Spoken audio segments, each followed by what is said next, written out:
Taurus, kamusta? Welcome back to Pinay Angel Tarot. This is your July kapalaran para sa mga Taurus general love reading, kaya maaaring mag-resonate o hindi.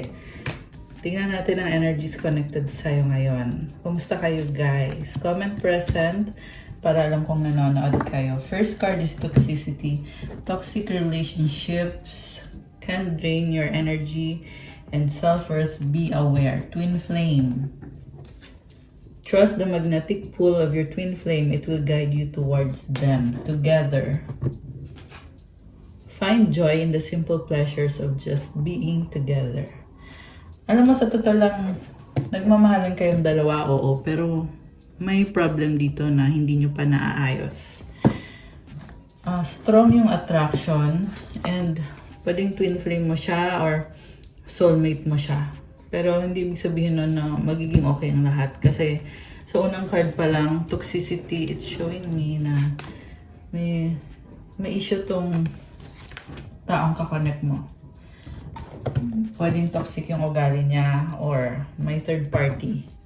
So, we have heartbreak. Heartbreak is a part of the human experience. It will pass. May nakita kong third party situation. Okay, tingnan pa natin. Trust, guard your heart. Not everyone deserves your trust. So, may trust issue. Star, your hope and optimism are a powerful love magnet for you right now. Okay, still hoping na magiging okay kayo. True love, a deep and enduring connection going beyond superficial attraction. The last one is sacrifice. Love may come with sacrifices. Evaluate what you're willing to give up. Alam mo, nahihirapan ka sa taong to, pero nakaramdam ka naman na mahal mo siya eh. Nga lang, may trust issue sa inyo kasi nagkaroon ng history dito na nakita mo yung totoong ugali nitong taong to. Siguro nahuli mo to na may ibang person sa buhay niya or meron siyang third party. Pero kasi napamahal ka na and ang nakita ko dito is magkakaayos kayo nitong taong to. Yung nga lang, parang andun yung burden, andun yung feeling na kailangan mong magtiis or mag-sacrifice kung itong taong to ang pipiliin mo. Mukhang pagod ka at gusto mo i-protect yung energy mo eh. Kaso lang, naisip mo din, mahal mo kasi itong taong to. And you are hoping na magkakaroon ng healing with this star card. Your hope and optimism are a powerful love magnet. Lalo namang na-attract tong taong to sa'yo kasi nakikita nga niya na you are magnetic. Marami ka ding na-attract na ibang person, hindi lang siya. So, nagkukos ng trust issue. The fact na you are very attractive, nagsiselos tong taong kadil mo. Okay, so tingnan natin yung iba pang mga oracle messages connected sa'yo this time. Okay, ano pa mga energies connected kay Taurus ngayon? Divine masculine, young masculine energy. Ayun naman pala eh, this is a divine counterpart, yung kadil mo. Oh my gosh. We have curse. Hex, witchcraft, negative mind, one day, someday, somewhere, another time. Alam mo, okay sana eh, kaso kailangan mag-heal nitong tao to bago kayo magkaroon ng healthy relationship. Loyalty, trusting, reliability, believing. May problema lang talaga sa taong to. Pero, mahal mo naman siya eh. Yung nga lang, this person has a very negative mindset. Kaya kayo nagkakaroon ng mga pagtatalo. Hopeless, sinking, despair, falling apart. Nawawalan ka na ng pag-asa dito sa taong to. Kasi parang siya mismo hindi naniniwala eh, na magkakaroon siya ng magandang relationship. So baka kasi LDR to guys, kaya nakita ko parang wala siyang peace of mind. Okay, pero kanina, meron kayong cycle na one moment, okay kayo. The next moment, hindi kayo okay. So, hoping, expecting, faith, manifesting, realizations, epiphanies, understandings, awakenings. Alam mo, nare-realize naman niya yung mga pagkakamali niya. And nakikita ka kasi niya as someone na talagang ikaw na yung gusto niyang makasama habang buhay. Pride, arrogance, ego, stubborn. Yung nga lang ma-pride siya. Okay, matigas ang ulo, arrogant. Pero loyal naman sa'yo eh. Merong energy ng dog dito. This is someone na gagawin kung ano yung gusto mo. Papakinggan niya at ibibigay niya sa'yo kung ano yung gusto mo. You can rely on this person. Very very responsive. Responsive. Yung nga lang guys, pag sinusumpong to, talagang hindi mo siya maunawaan. Longing, craving, aching, wanting. Okay, namimiss ka nitong taong to. Elusive, dishonesty, deception, trickery. Okay, may trust issue talaga. So, tingnan natin from the tarot kung ano bang intensyon sa'yo nitong taong to. So, we will use this tarot deck na to. Anong intensyon ng person ni Taurus? Anong intensyon nitong person na ito for Taurus?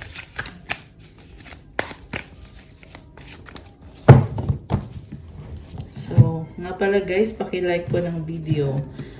Thank you so much. Okay. So, we have 8 of Wands, communication. Mukhang intention niya sa'yo is magkaroon ng back and forth communication. May travel din dito. Pwede tong magta-travel siya, pupuntahan ka niya. Very passionate and ipupush niya talaga to. Yun yung nakikita ko na gagawin niya talaga yung best niya, ipipilit niya at gusto ka na niyang makita, makasama, makausap. Kasi parang feel niya dito na maraming ganap pag andyan ka. Oh my gosh, the lovers is here. So gusto niyo na masinsinang pag-uusap kasi aminado naman siya na mahal ka niya. Okay? What crosses this person is Queen of Pentacles. So trabaho yung problema. Masyadong serious tong taong to. In fairness sa kanya, nakikita ko na very practical. Baka may kadikang earth sign, Capricorn, Taurus, Virgo. Lumabas din ang fire signs, Aries, Leo, Sagittarius, although this can be any sign. So, may disagreement kayo ngayon nitong taong to at gusto kanyang kausapin. Andyan naman siya para sa'yo eh. Kaso nga lang, nagda-doubt siya. Iniisip niya kung mag-workout pa ba to? Ano na ba to? Anong kailangan kong gawin? Okay, what lies above? It's a 6 of Wands. Okay, nakita ko yung pagkakaayos sa inyo. May mga taong connected. Siguro family nyo ay... Ayan, merong family dito eh. I mean, merong mga tao at masaya. There's positive energy. Okay, what lies below is the moon. So may ugali siya na gusto niyang mapag-isa at mag-isip. Yun nga yung problem eh. Kasi pag mag-isa siya at nag-iisip siya, kung ano-anong naiisip niya, nagiging paranoid, nagkikreate ng kung ano-anong scenario. And malakas yung energy dito na mukhang LDR kayo. Or kung hindi kayo LDR, may problema kayo sa finances. Kasi ang focus nitong taong to ay yung talagang ano siya, very serious siya sa buhay. Also, nakita ko naman na may mga achievement na itong taong to. What lies behind is the Strength card. So, ipinaglaban niya yung connection nyo. Ngayon, nakikita ko, patuloy pa rin niyang ipaglalaban. Sa past, medyo malihim siya, no? Pero, ginawa niya yung best niya. Sa current, mas magiging vocal siya. Yung nga lang sasabihin niya din sa'yo na priority ko din yung trabaho ko, yung sarili ko, ganyan. Pero this is the kind of person na willing makisama sa pamilya mo. Okay. What lies before? King of Wands. So, very creative and passionate person. Baka businessman itong kadil mo. Marami siyang gustong ma-achieve sa connection ninyo or sa buhay niya. Kasi si King of Wands, this is a creator. This is someone na very busy. Marami siyang ideas na gusto niyang gawin. Okay?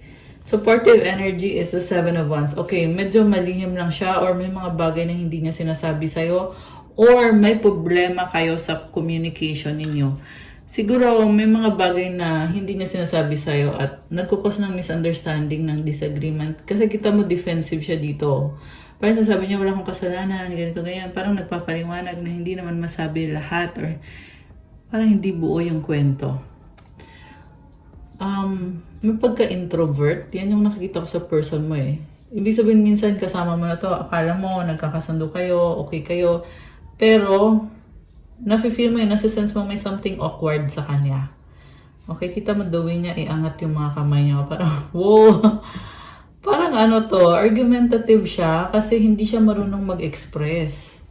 Nahirapan siya mag-explain yung, alam mo yung simple things lang na sasabihin mo sa jowa mo, di ba? Or sa partner mo na, alam mo ba, ganito yung plans ko, ganyan, ganyan. Pero siya, nahihirapan siyang i-express. Kaya siya nagiging defensive dito na feel niya, pag nagkakaroon ng pag-usap sa inyo, feel niya na nagtatalo na kayo, nag-aaway na kayo. Pero ang totoo niyan, hindi naman, siya lang yung nagsastruggle siya kung paano sasabihin or paano ipapaunawa sa'yo yung mga bagay-bagay na hindi kailangan pag-usapan.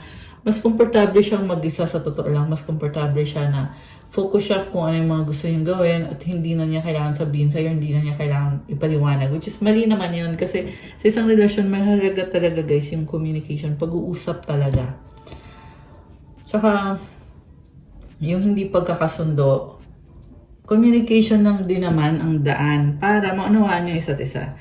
So, ang tingin niya sa'yo is 9 of Pentacles, single, independent. So, hindi kailangan na single ka. Pwede tong karelasyon mo na to, pero nakikita ka niya as being someone na financially independent. Hindi mo siya kailangan para magbigay sa'yo ng pera. Kasi kayang-kaya mo sarili mo. Mukhang meron kang naipong pera or nag-iipon ka. May treasure chest eh. Ayan oh. So, ang ganda nitong energy mo. And sa nakita ko dito, you don't need anyone to give you anything kasi very, si Taurus kasi very practical and masinop. Tama ba yung term ko? Yan ang narinig ko eh. Very maingat ka sa pera mo sa mga pinaprioritize mo. Ayan. Mutual energy, Queen of Cups. Ayun naman pala, gusto nyo ang isa't isa. Nakikita ka niya as someone na pangarap niya magkaroon ng kagaya mo sa buhay niya. Si Queen of Cups ay sobrang maalaga, mapagmahal, masayahin. And with the butterfly, yun na nga, parang butterfly na masaya, good vibes, ini-enjoy mo yung life mo. So, pangarap niya yun. To spend his or her life with you. Remember na general reading to, kaya wala pong gender. Pwede manood yung babae, yung lalaki, or kahit ano pong kasarian ninyo. Okay. The outcome is Page of Swords. So, there is curiosity. Parang i-check ka niya, kamusta ka na, baka may manliligaw ka dyan, o ano. Kasi gusto niya to make sure na sa kanya lang yung attention mo, yung panahon mo. Mukhang gusto nga niya talaga makuha yung attention mo. Kasi ito yung focus niya eh, 8 of Wands. Pag-uusap talaga to guys. Tapos, naobserbahan ka lang niya. Tinitingnan niya, ano na bang mga ginagawa mo. Pinagkakabisihan mo. Okay, sa bottom of the deck, tingnan natin. We have Temperance. Okay, baka may kadikang Sagittarius, although this can be any sign. Mahaba pasensya. At this is someone na talagang nag-a-adjust siya sa'yo. Kahit ang busy ng buhay niya, ang dami niyang ginagawa sa buhay, pero sinisigurado niya na binibigyan niya sa'yo yung pinaka-best niya. Okay. The Star. Wow! Ang nice naman ito. Alam mo yung person na kadin mo, very spiritual. At least ngayon, yan yung energy niya. And I feel like same kayo. Baka may kadikang Aquarius. Meron ding Earth sign ulit, Capricorn, Taurus, Virgo. Na pala lumabas dito, merong konti ng air sign, Gemini, Libra, Aquarius, merong Leo, fire sign ulit, Aries, Leo, Sagittarius. May konti ng water sign, Cancer, Pisces, or Scorpio. Although this can be any sign. Ayan, syempre, nasabi ko na kanina yung sa earth sign, tsaka yung sa fire sign. Okay, so, yeah, mukhang may distance sa inyo. Nababagalan siya eh. Pero, lahat ng ginagawa niya, ikaw yung inspiration niya. Yan yung nakikita ko sa taong to. Iniisip ka niya palagi. Nanditong mahiyain or may blockage yung throat chakra. Kasi biglang throat chakra ko, natawa ako. Biglang nag-act up yung throat chakra ko, which is hindi naman nangyayari sa akin yon. Nga pala, it's Mercury retrograde right now, kaya make sure na maging, maingat kayo sa communication ninyo guys, kasi may mga problem about communication, misunderstanding, ganon. So, mukhang ito nga din yung energy nitong taong to na they want to take the chance, the time, the opportunity para bumawi sa'yo, para bumalik, para magkaayos kayong dalawa. And very spiritual yung nakikita ko sa kanya eh. So, talagang inspiration kanya. Marami din siyang gustong mga pagbabago na mangyayari sa buhay niya. Iniisip niya yun. Okay, so, tingnan natin. Bakit ang tingin niya sa'yo ay single? We have Ace of Pentacles, Two of Cups, Knight of Wands. Oh my gosh. Siloso to. Isip niya na may iba ka, na may bago ka. Pero una sa lahat, nakikita ka niya as busy ka sa trabaho mo, very focused. Ayan, kasi mukhang madetalye yung ginagawa mo. And na-attract siya sa'yo eh. Nakikita niya sa'yo na you are, kita mo yung mga stars, so you are sparkling. Wow, sparkling like a gem. Okay. And then, yun na nga, inisip na talaga na may iba ka. Nagsiselos. Yun yung tingin niya sa'yo. Kaya, gusto niyang, I'm hearing angkinin at gusto ko niyang bawiin. Gusto ko niyang bawiin. Yun yung iniisip niya na may iba ka at babawiin ka niya para masolo ka niya, para hindi ka mapunta sa iba, hindi mo siya iiwanan. Yun yung iniisip niya. Grabe magselos tong taong to. Okay, Six of Swords. Iniisip niya na ayaw mo na sa kanya. Ayun, nabisi ka na sa ibang tao. Okay. So, tingnan natin. Bakit gano'n yung iniisip niya sa'yo?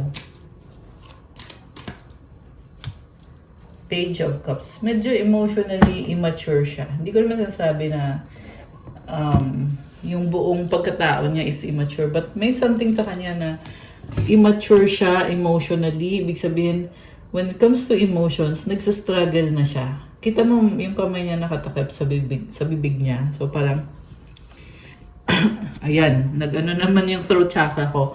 So ito naman yung sinasabi ko eh. Nahirapan siyang mag-express na parang feeling niya ang hirap-hirap sabihin, yung mga iniisip niya, yung nararamdaman niya. Nakakaloka siya. And ang nasense ko dito, someone na may trauma sa past, hindi lang niya na-heal. Kaya hanggang ngayon, ganyan yung ugali niya, napaka-awkward niya. Okay. So, we have Nine of Wands sa bottom of the deck. Okay, may mga entanglements. Wow, entanglements. Oh, bakit meron mga nag-uusap-usap dito? Pinapakinggan niya. Sinustop ka nitong taong to eh. May mga inobserbahan siya. Okay.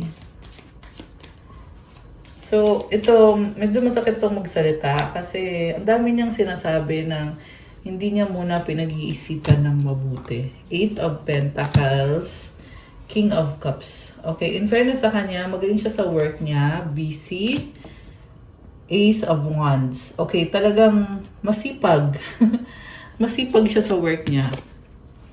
Also, malakas ang confidence, very successful. Mahal ka ng taong to, sa totoo lang. Nagtataka lang ako kung bakit ganun siya. Bakit hirap na hirap siya makipag-usap sa'yo. Taurus, nakakaloka. May nakita din ako na yung takot niya dito is yung sa simula. Alam mo yung habang nagsisimula pa lang kayo, hindi niya alam kung anong gagawin niya, natataranta siya. Pero I feel like pag nagtuloy-tuloy naman yung pag-uusap niyo, magiging okay naman. Or eventually, nagiging okay mga bagay-bagay. We have Wheel of Fortune sa bottom of the deck. Mahal ka niya talaga. Gusto niya to have a life with you. Wheel of Fortune is about expansion and growth. At yun yung gusto niya mangyari. Anong outcome?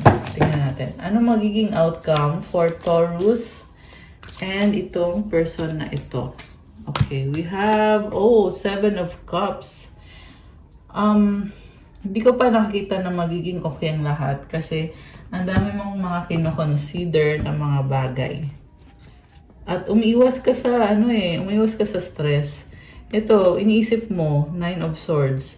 Ang advice ko lang sa'yo, Taurus, kasi nandito ka habang iniisip mo, nagiging emotional ka, ganon, nasa stress ka. So, pag-usapan nyo na lang. Okay, ang hirap kasi ng isip ka ng isip, tas hindi pa kayo nag-uusap. Dapat pag nag-uusap kayo face-to-face, guys. Okay? So, kuha tayo ng mga mensahe. Ano ba mga mensahe na gustong iparating? Wow, gustong iparating ng person ni Taurus. Okay, ito.